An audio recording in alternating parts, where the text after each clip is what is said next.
Diaľka delí alebo spája. V prípade Chorvátska a Slovenska tých 500 kilometrov nikdy nebolo prekážkou dobrým vzťahom.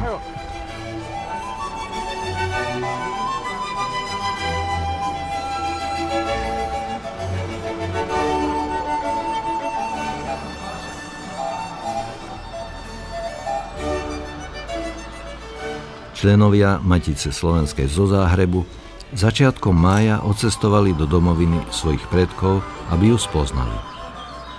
Matica Slovenska pripravila už vyše zájazdov na Slovensko, aj v Trnave.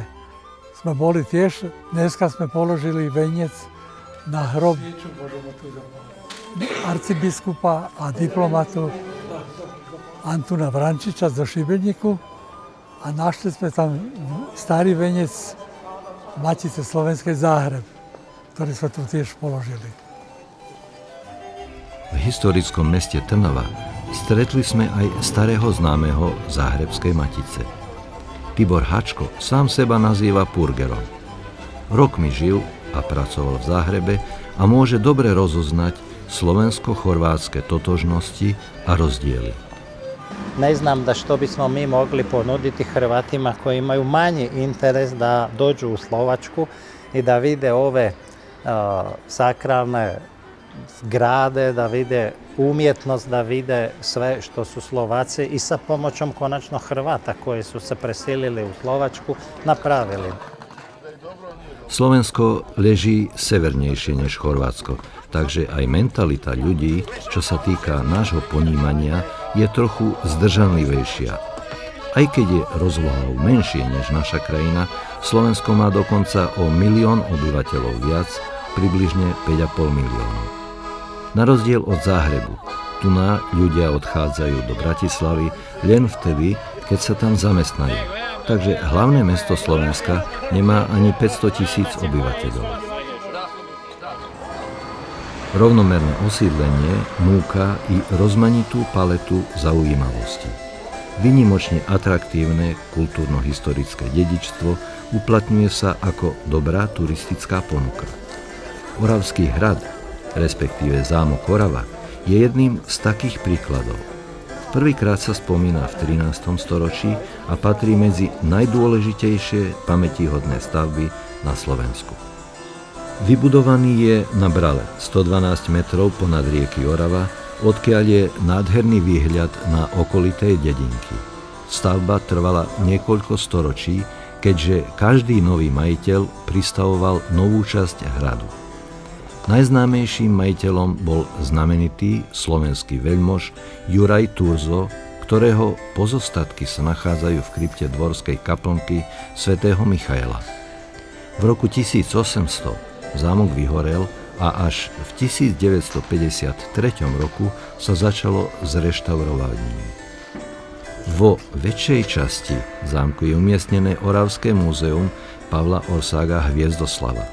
Po návrate zo zámku jedna záhrebsko-slovenská rodina zdržala sa trochu dlhší čas na prechádzke popri rieke Orava. Babka Katarína a vnúčka Ivana sú úzko späté s Oravským krajom.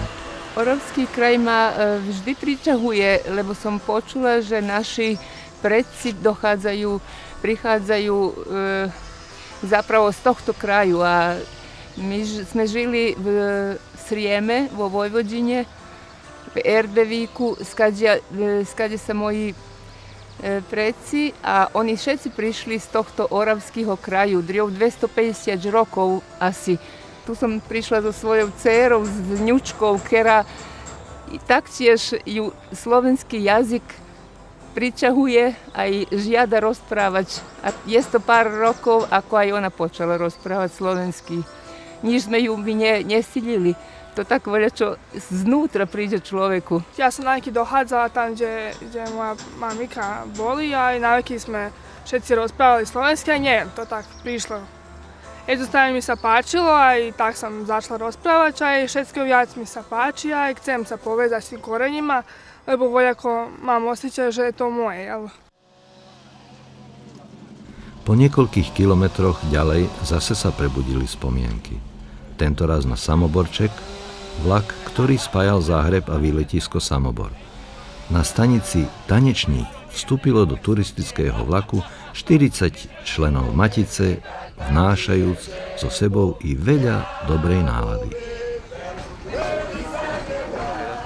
Nachádzame sa na Oravskej úvraťovej železnici, ktorá v minulosti bola používaná na zvážanie dreva a dneska je to turistická atrakcia.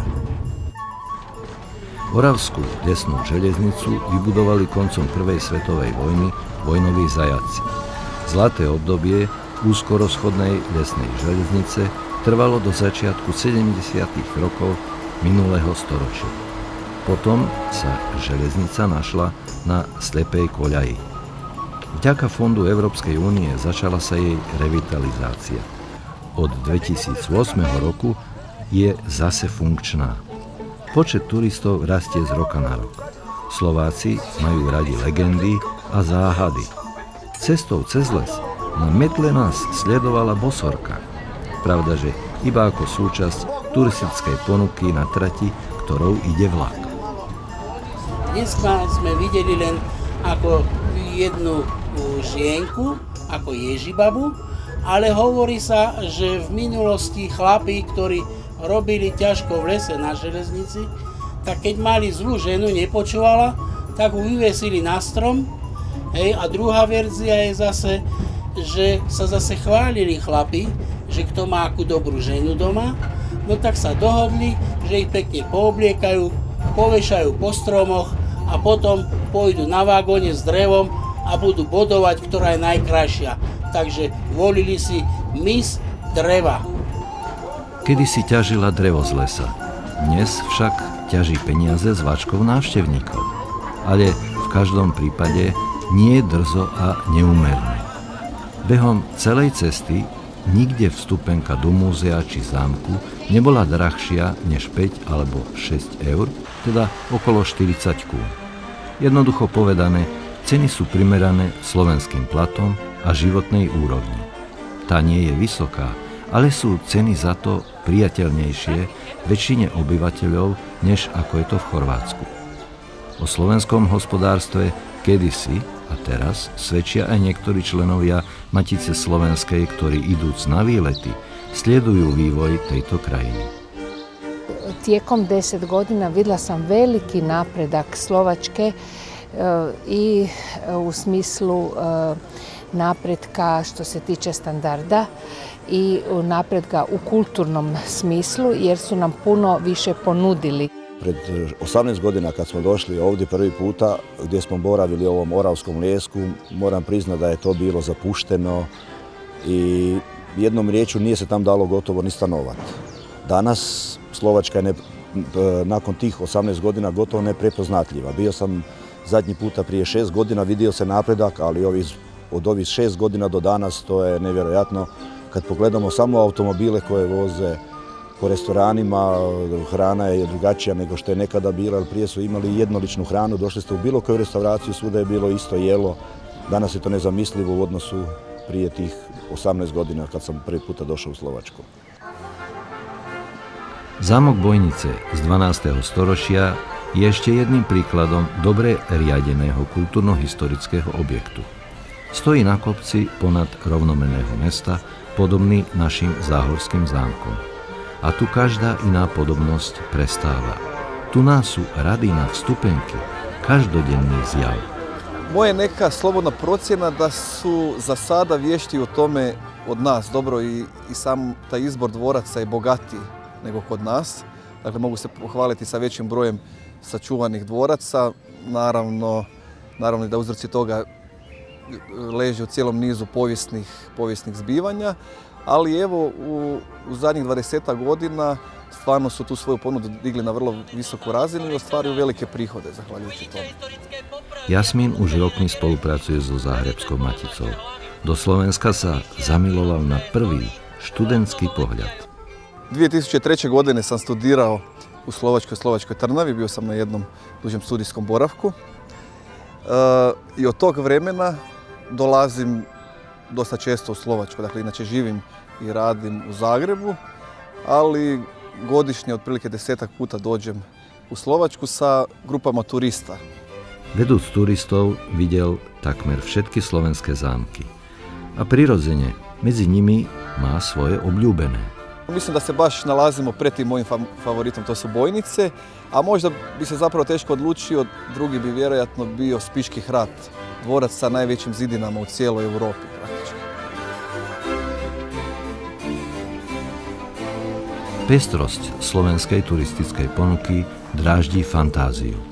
Celkom neočakávane členovia Matice slovenskej rozhodli sa odbočiť z cesty a navštíviť dedinku, v ktorej ešte nikdy neboli.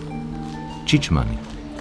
Už samé meno tejto dedinky na severe Slovenska vyvoláva dojem niečoho čulého a veselého. A naozaj je to tak. Predpokladá sa, že ju založili Bulhári v 13. storočí. Vo voľnom preklade Čičmany znamená dedinský dom v kopcoch. Aj keď dedina bola už v 1979 roku vyhlásená za pamiatkovú rezerváciu ľudovej architektúry, nie je konzervovaná, ale aj naďalej v nej žije zo 200 obyvateľov. Ich predkovia domy farbili z praktických dôvodov, aby ochránili drevo pred skazou. Časom sa praktické dôvody zmenili aj v estetické. Takže dnes domy krášlia ochranné symboly, ako sú kríž, srdce, hviezdy, špirály, vtáci. Rozmanité Čičmany zakrátko opúšťame, aby sme obdivovali ešte jeden zázrak z dreva vyrobený. V pútnickom meste Rajecká Lesná, presnejšie povedané v Dome Božieho narodenia, zastavuje nám dých slovenský Betlehem.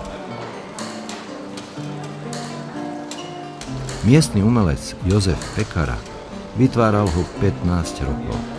Dlhý 8,5 metra, široký 3 a vysoký 2,5 metra. Monumentálny je v každom detaile.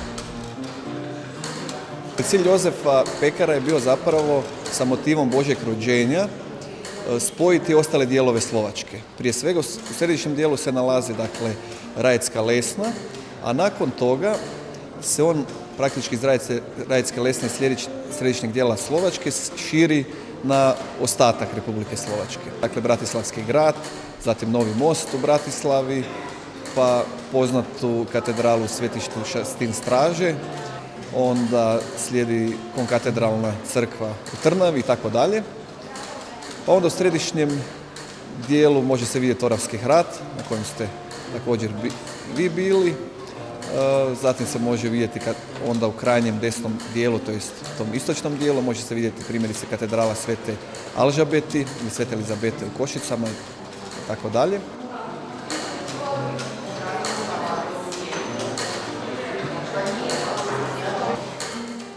Väčšinu miest, ktoré sa nachádzajú v tomto Betleheme, členovia Matice slovenskej zo Záhrebu už navštívili behom 18 rokov, koľko dlho sa organizujú takéto cesty po Slovensku. Dobre vraví sprievodca Jasmín.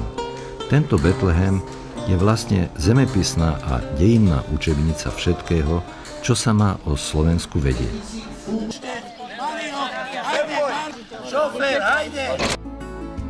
Napriek tomu, že ju už vedia naspamäť, Slováci zo Záhrebu a ich priatelia každoročne si ju radi prezrú, cestujúc Slovenskom krížom krážom. A ako správni, vzorní žiaci nikdy sa nezasítia. Ani učenia, ani Slovenska.